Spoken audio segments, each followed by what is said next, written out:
So lately I've been doing some thinking slash researching on music therapy. I'm really kind of captivated mainly with the connection between movement, as you can possibly guess, and emotion or music.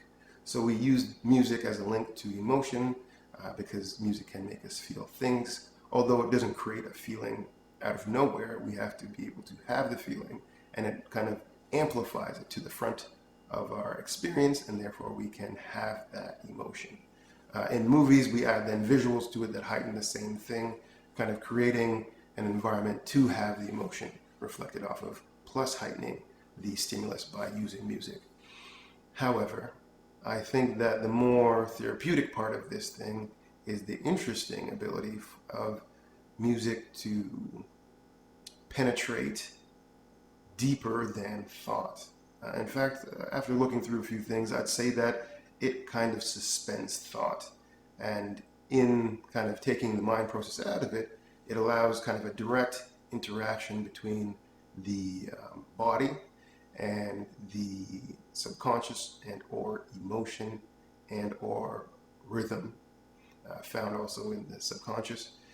I think it really allows there to be no interference between this communication. However, when the music stops, when the rhythm stops, when the beat or coordinating event, which is music, the rhythm, comes to a close, then this can be lost. I feel the reason it's lost because it's not a mental process thing. It's going through that process. Therefore, as the mental comes back in, we lose that pathway, or the pathway is not as bright or too easy as to see.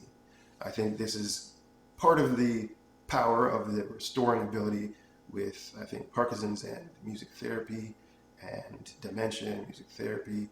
Because music is a whole brain activity, it really takes a lot of focus to do or to participate with, and therefore relieves ourselves of the mind blocking certain emotions or certain pathways that we might have some resistance to or might be kind of suppressing a little bit for other reasons.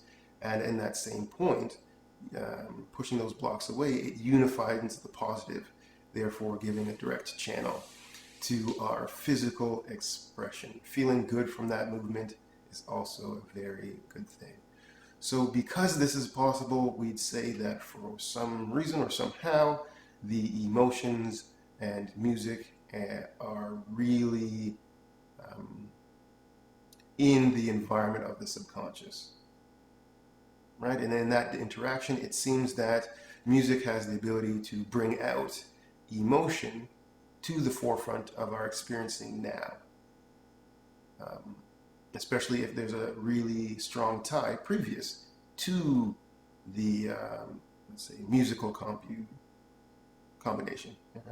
And if we have previously positive associations with that music, and we have the music coming at us now that we might have forgotten, it brings about the emotion, which is kind of filing that experience, brings it out into the present, and then we can experience it again, and all the emotions having that same tag can be pulled out as well a lot more directly, other than outside of the mental process of retrieving. We have the direct access to pulling out based on the emotional filing, the significance of emotion attached to an experience. That kind of got complicated, but the whole point is that we're able to have this coordinating event brought about by music, which taps into the emotions. Another interesting thing, because they're kind of hanging out there in the subconscious areas of ourselves, there's no time linked to it. So because of that, they can attach quite readily to each other and then become an experience where our brain is trying to go back in time, years, months, dates, who with, who without, was it this time or that time?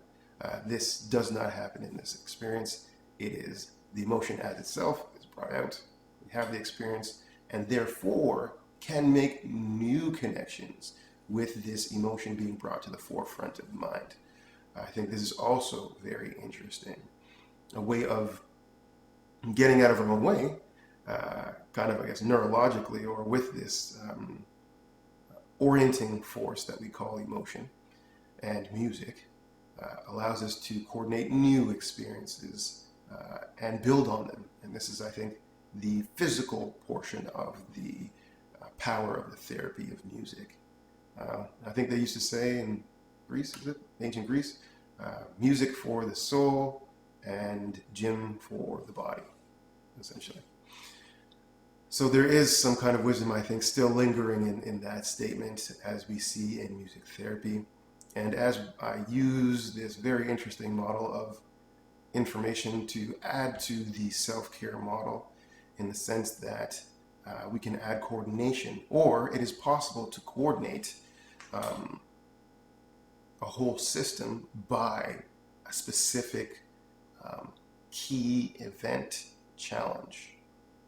And in this coordination, the whole brain being a part of the process, we can allow new experiences to happen. And therefore, not needing to go all the way to the past, but to recall the emotion where it's blocked, if we're going to be conscious about it, where the block happens. Now, take that block out of the emotion itself and allow the emotion to flow continuously into the present moment, and having it in this present moment, reutilize it. What is it actually used for? Put it back into the creation of experiences.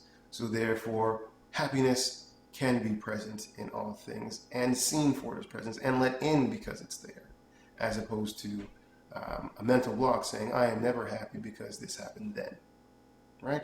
So we see that there's a restorative nature even to music, which is what draws me to this experience, because self-care, I find, is restorative in nature, and I do like exploring those things.